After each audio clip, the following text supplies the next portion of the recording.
Hi hello ಎಲ್ಲರಿಗೂ ನಮಸ್ಕಾರ. Welcome to Pooja vlogs. ಇವತ್ತಿನ ವಿಡಿಯೋನಲ್ಲಿ 6 ಮಂತ್ ಮೇಲಿರುವಂತಹ ಮಕ್ಕಳಿಗೆ ಕೊಡುವಂತಹ ಆರೋಗ್ಯಕರವಾದ ರಾಗಿ ಸರಿನ ಯಾವ ಥರ ಮಾಡೋದು ಅಂತ ತೋರಿಸ್ಕೊಡ್ತೀನಿ. ಮೊದಲಿಗೆ ರಾಗಿನ ತಗೊಂಡಿದ್ದೀನಿ 1.5 kg ಆಗೋಷ್ಟು. ಅದರಲ್ಲಿ ಸ್ವಲ್ಪನೇ ಹಾಕಿ ಹುರ್ಕೊಬೇಕಾಗುತ್ತೆ.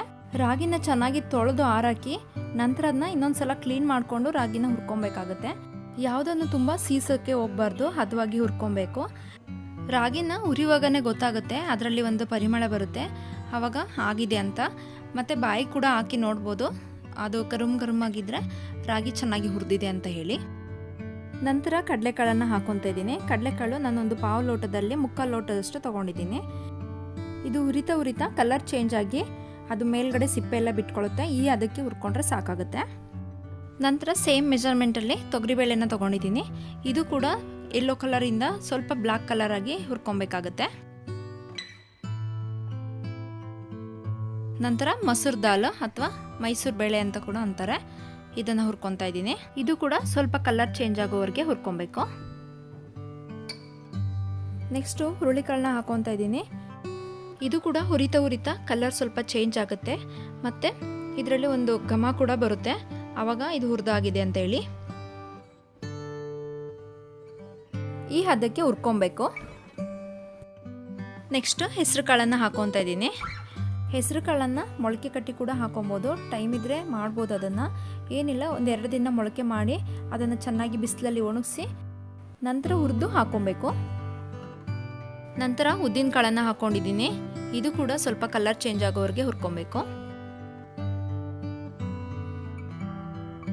ನಂತರ ಅದೇ ಲೋಟದಲ್ಲಿ 1/4 ಲೋಟದಷ್ಟು ಕುಚ್ಚಲಕ್ಕಿನ ತೊಗೊಂಡಿದ್ದೀನಿ. ಅಕ್ಕಿ ಕೂಡ ಈ ಥರ ಕಲರ್ ಚೇಂಜ್ ಆಗೋ ತನಕ ಹುರ್ಕೊಬೇಕಾಗುತ್ತೆ.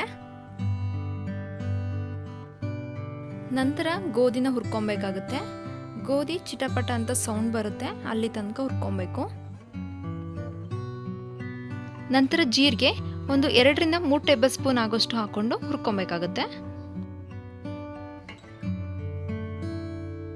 ನಂತರ ಓಂ ಕಾಳು 1 ಟೇಬಲ್ ಸ್ಪೂನ್ ಹಾಕೊಂಡಿದ್ದೀನಿ.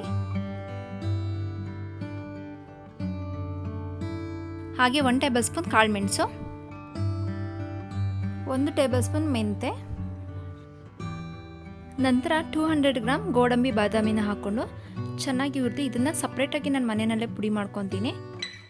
ಇವಾಗ ಎಲ್ಲನೂ ಹುರಿದಿದ್ದಾಗಿದೆ. ಇದನ್ನು ಒಂದು ಬಾಕ್ಸಿಗೆ ಹಾಕಿ ಎಲ್ಲನೂ ಚೆನ್ನಾಗಿ ಮಿಕ್ಸ್ ಮಾಡಿ ಇದನ್ನು ನೈಸ್ ಪೌಡರ್ ಮಾಡ್ಕೊಬರ್ಬೇಕು.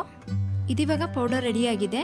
ಇದು ಮಿಲ್ಲಲ್ಲಿ ನಾವೇ ನಿಂತ್ಕೊಂಡು ಪೌಡರ್ ಮಾಡಿಸ್ಕೊಂಬರ್ಬೇಕು. ಕೆಲವೊಮ್ಮೆ ಒಬ್ಬೊಬ್ರು ಚೆನ್ನಾಗಿ ಮಾಡಲ್ಲ. ಇವಾಗ ಸರಿ ಯಾವ ಥರ ಮಾಡೋದು ಅಂತ ತೋರಿಸ್ಕೊಡ್ತೀನಿ. ಮೊದಲಿಗೆ ಒಂದು ಬಟ್ಲು ತೊಗೊಂಡು ಅದಕ್ಕೆ ಸಾಫ್ಟಾಗಿರೋ ಬಟ್ಟೆನ ಹಾಕ್ಕೊಬೇಕು. ನಂತರ ಇದಕ್ಕೆ ಸ್ವಲ್ಪನೇ ಹಸಿಟ್ಟನ್ನು ಹಾಕಿ ಜರಡಿ ಮಾಡ್ಕೊಬೇಕು.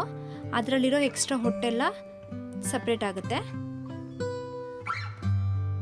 ಇವಾಗ ಹಿಟ್ಟು ರೆಡಿಯಾಗಿದೆ. ನಾನಿಲ್ಲಿ 2 ಟೇಬಲ್ ಸ್ಪೂನ್ ಆಗೋಷ್ಟು ಹಿಟ್ಟನ್ನು ತೊಗೊಂಡಿದ್ದೀನಿ. ನಂತರ ಇದಕ್ಕೆ ಸ್ವಲ್ಪ ಹಾಲು ಹಾಕಿ ಚೆನ್ನಾಗಿ ಗಂಟಿಲ್ದಂಗೆ ಮಿಕ್ಸ್ ಮಾಡ್ಕೊಬೇಕಾಗತ್ತೆ. ಇದು ಚೆನ್ನಾಗಿ ಮಿಕ್ಸ್ ಆದಮೇಲೆ ಇದಕ್ಕೆ ಸ್ವಲ್ಪ ತುಪ್ಪನ ಹಾಕಿ ಚೆನ್ನಾಗಿ ಮಿಕ್ಸ್ ಮಾಡ್ಕೊತಾ ಇದ್ದೀನಿ. ಹಾಗೆ ಇದಕ್ಕೆ ಸ್ವಲ್ಪ ನೀರನ್ನು ಕೂಡ ಸೇರಿಸ್ಕೊತಾ ಇದ್ದೀನಿ. ಸ್ಟವ್ನ ಲೋ ಫ್ಲೇಮ್ನಲ್ಲಿ ಇಟ್ಕೊಂಡು ಇದನ್ನ ತಿರುಗಿಸ್ತಾ ಇರಬೇಕು. ಇದು ಸ್ವಲ್ಪ ಗ್ಯಾಪ್ ಕೊಟ್ಟರು ಕೂಡ ಅದು ಗಂಟಾಗ್ಬಿಡುತ್ತೆ, ಗಂಟಿಲ್ದಾಗೆ ತಿರುಗಿಸ್ತಾ ಇರಬೇಕು.